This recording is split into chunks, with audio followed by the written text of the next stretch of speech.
हमारे सभी military base सुरक्षित हैं और हमारे सभी हथियार सुरक्षित हैं। सेना ने कहा है कि हमारे मिलिट्री बेस हथियार सुरक्षित हैं, जरूरत पड़ी तो हम अगले मिशन के लिए भी तैयार हैं। दुश्मन का कोई खतरा हमारे आसपास भी नहीं आ पाया है।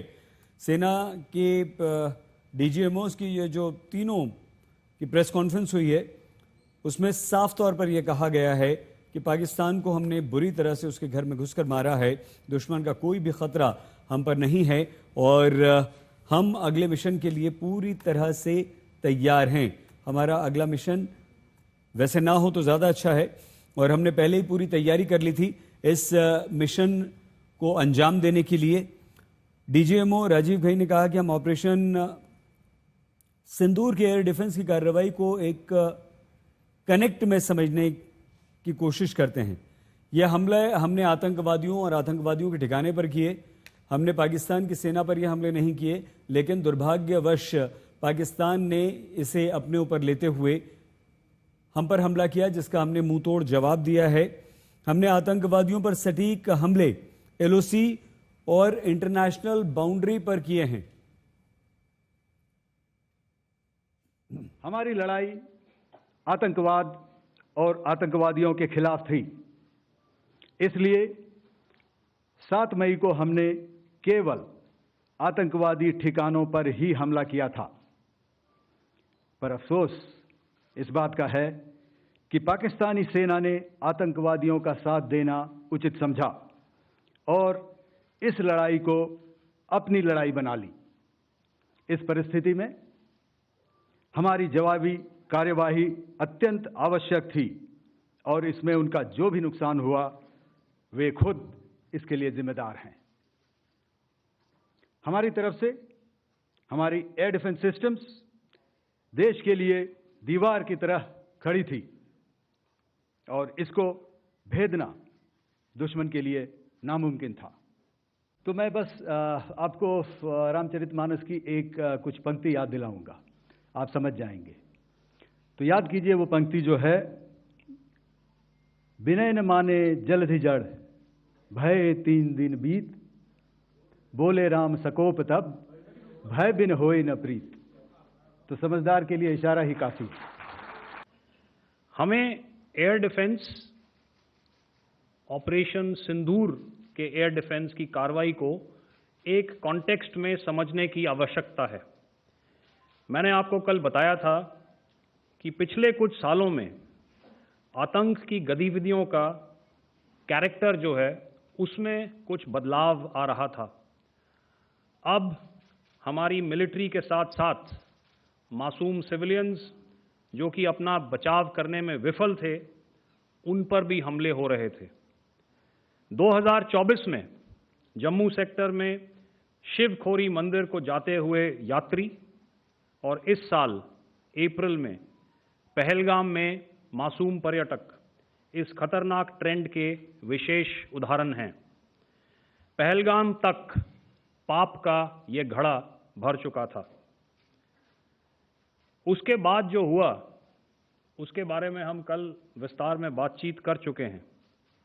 क्योंकि आतंकियों पर हमारे सटीक हमले लाइन ऑफ कंट्रोल और इंटरनेशनल बाउंड्री को पार करे बिना किए गए थे, हमें पूरा अंदेशा था कि पाकिस्तान का वार भी बॉर्डर के उस पार से ही होगा।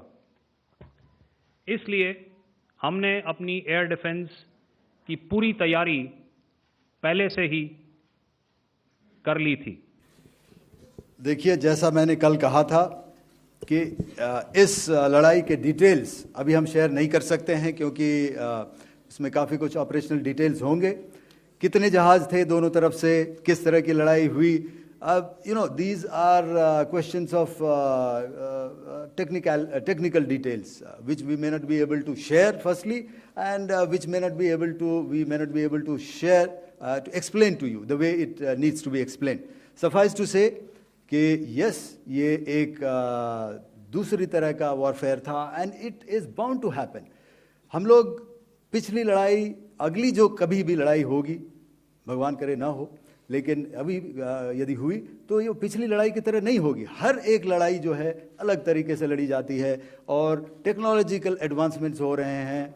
हम भी उस एडवांसमेंट्स के हिस्सा हैं, हमारे एडवर्सरीज भी हिस्सा हैं। So it is a cat and mouse game and you have to be ahead of the curve to beat your adversary. So that is what is going to happen. So if you ask, was this different? Was this engagement different? Definitely it was different. And a lot of new aspects have come out, but we were prepared for it, we were trained for it, and we were equipped for it. That is the only aspect that I can share with you at this time. Thank you. कि जब जब Pakistan air force ने हमारे airfields और logistic installations में 9 और 10 मई की रात को लगातार हमले किए, वो इस मजबूत एयर डिफेंस ग्रिड के सामने विफल हो गए। आपके सामने इस ग्रिड को एक तरीके से दर्शाया गया है। आप देख रहे हैं कि इंटरनेशनल बाउंड्री से कितनी layers, radars, counter, unmanned aerial systems, उसके पीछे शोल्डर फायर्ड वेपन्स, हमारे विंटेज एयर डिफेंस वेपन्स जो कि काफ़ी सालों से हमारी सेना में हैं। एयर मार्शल भारती ने भी उसके बारे में बात करी। और लास्ट में हमारे modern air defence weapon systems.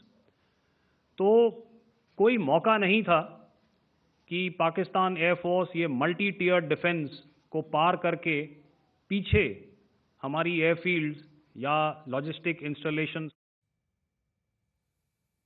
Air marshal Bharti की वो बात हम आपको सुनवाते हैं जो उन्होंने चौपाई के साथ शुरू की। तो मैं बस आपको रामचरितमानस की एक कुछ पंक्ति याद दिलाऊंगा, आप समझ जाएंगे। तो याद कीजिए वो पंक्ति जो है, विनय न माने जलधि जड़, भय 3 दिन बीत, बोले राम सकोप तब, भय बिन होए न प्रीत। तो समझदार के लिए इशारा ही काफी। जो दुर्दशा कल आपने पाकिस्तान एयरफील्ड्स की देखी और शायद आज भी एयर मार्शल भारती की प्रेजेंटेशन में, हमारी एयरफील्ड्स हर प्रकार से ऑपरेशनल हैं। यही नहीं, पाकिस्तान के ड्रोन्स और वेपनाइज्ड यूएवीज से की गई हमलावर कोशिशें भी इस ग्रिड के कारण नाकाम हुई और जो बचे कुचे ड्रोन्स थे उन्हें हमारे शोल्डर फायर्ड हथियारों से मार गिराया गया। मैं यहाँ पर अपनी बॉर्डर सिक्योरिटी फोर्स की भी सराहना करना चाहता हूँ। उनके डायरेक्टर जनरल साहब से लेकर बॉर्डर पर तैनात बीओपी पर पहरा देने वाले आखिरी जवान भी हमारे इस अभियान में बढ़ चढ़कर शामिल हुए और बहुत बहादुरी से उन्होंने हमारा साथ दिया।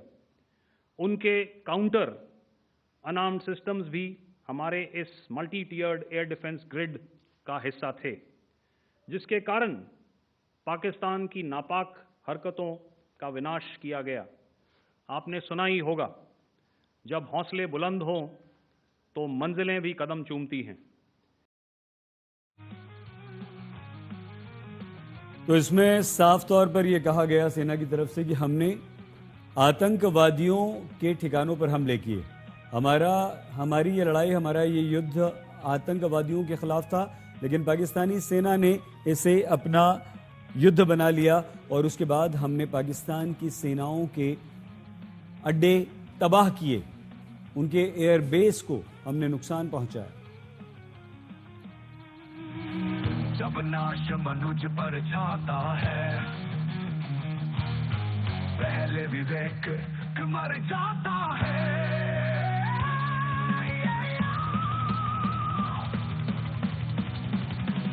हित वचन नहीं तूने माना, मैत्री का मूल्य न पहचाना, तोले मैं भी अब चाहता हूँ, अंतिम संकल्प सुनाता हूँ।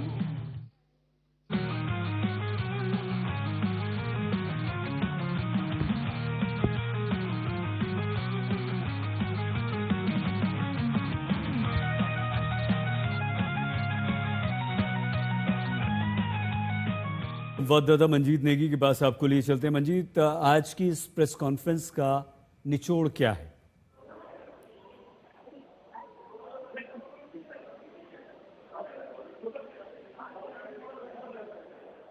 हमारी आवाज सुन पा रहे हैं मंजीत आप? हेलो। मंजीत आवाज आ रही है, सुन पा रहे हैं आप? जी जी बताएं। मंजीत, ये जो प्रेस कॉन्फ्रेंस हुई आज एक बार फिर से तीनों सेनाओं के प्रमुखों ने जो बात कही है उसका निचोड़ क्या है, उसका क्रक्स क्या है? देखिए सही, आज की प्रेस कॉन्फ्रेंस में सबसे महत्वपूर्ण बात ये रही कि एक नई जानकारी जो सामने निकल कर आई कि भारतीय सेनाओं ने, खासतौर से भारतीय वायु सेना ने पाकिस्तान के लगभग जितने भी बड़े मिलिट्री बेसिस हैं उनको निशाना बनाया, और उसमें अब कराची तक की भी बात आ रही कि वहां पर भी हमने उनका जो रडार एयर डिफेंस सिस्टम था उसको भी टारगेट किया था। इसके अलावा लाहौर, कराची के अलावा जो भी इस्लामाबाद के पास की बात करें, रावलपिंडी जो उनका मिलिट्री हेडक्वार्टर है वहाँ की बात करें, ये एक नई जानकारी निकलकर सामने आई। और उसके अलावा इस बात पर जोर रहा कि हमारा जो एयर डिफेंस है, जिसमें आकाश मिसाइल सिस्टम की बात करें, उसके अलावा और जो हमारे स्वदेशी एयर डिफेंस सिस्टम, उसकी बात सामने रखी कि किस तरह से उन्होंने पाकिस्तान के जो लगातार 2 दिनों तक ड्रोन और मिसाइल के हमले से उनको नाकाम किया। तो एक मजबूत एयर डिफेंस सिस्टम। ठीक है मंजीत, आपको रोकना पड़ रहा है मैं यहाँ पर। मंजीत नेगी हमारे संवाददाता